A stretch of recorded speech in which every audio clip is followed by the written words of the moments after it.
Okay, so we're gonna look at how to get to knee on belly from regular side control, and then also our first attack from there, okay? So first thing to talk about is why are we gonna go knee on belly, all right?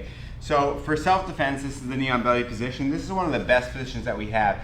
The reason why is because unlike side control or sometimes mount, I'm not that committed to the position. So if I have Ivan in side control, he can actually hold me here as well, okay? And if there's a lot of people, that could be dangerous, or there's stuff going on in my environment that could be dangerous. So versus when I'm here, I can see pretty much all around me. So if something goes wrong, I can always just get myself out of the scenario, and I'm not as committed there, okay?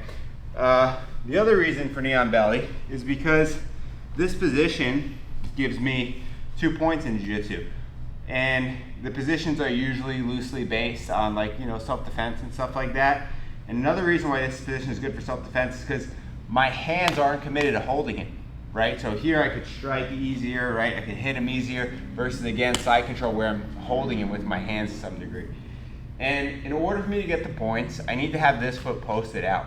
And I need to have it even with his head and his shoulders, okay? If this knee's on the mat, I'm not gonna get the points, okay? So at least for IBJJF standards, okay?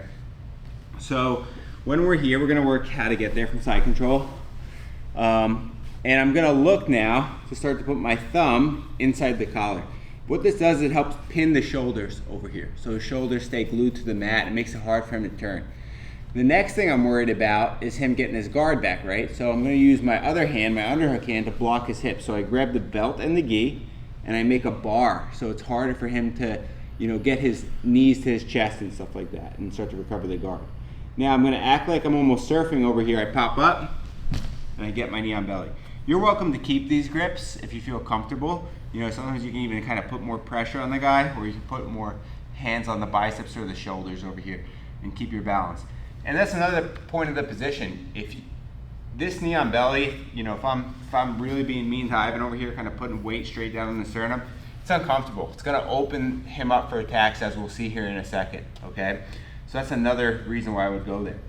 And then from here, we spoke about this foot being even with the shoulders. I don't want it too far back because I don't have much balance here. I don't want it too close to him because he can start to grab the leg and maybe throw me off or do different things. The last thing that we'll talk about in the position, we'll take it all the way, more, is this foot. If I'm being nice, I'm gonna keep this foot on the ground, my toes on the ground. I definitely don't want a gap here, because if there's a gap here, he can start to weave his hand underneath and do all sorts of things. I want this foot tight to him, okay? And then this is where I'm gonna be able to hold the position. And then we're gonna do a little bit of a drill. If Ivan circles towards one way or tries to hip escape, I just follow him. If he goes the other way, I follow him. And I'm keeping my head over his head. So let's do a complete circle that way. Yeah. And you can see I can follow the position, okay? So we'll do one last time now. Again, side control, cross face hand, thumb in the collar. Other hand, I control the hips by grabbing the belt and the gi, putting a bar over there. I pop up like I'm on a surfboard, knee on the belly.